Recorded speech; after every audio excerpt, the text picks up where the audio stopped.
عادل سلمان الفايدي الجهني، ومؤيد أحمد مرزا.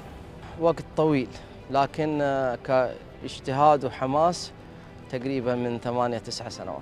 والله هواية ووراثة والأصحاب والخوال.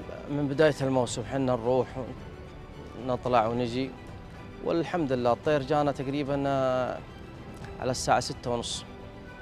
جاء أبو محمد وكلمني وجينا عليه وأعطيناه قطاع أول شيء وعلف ولا علق، وجينا أعطيناه قطاع ثانية، وجونا عدل فزوع الله يبيض وجيههم أبو يوسف وربعه، وأعطيناه قطاع ثانية والحمد لله علق، وهدينا عليه الطراد وطرحنا.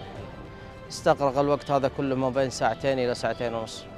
والله الحمد لله خير وبركة، نحمد الله ونشكره على فضله، خير وبركة الحمد لله. والله يكرم الطواريح إن شاء الله ولا يضيع لهم تعب.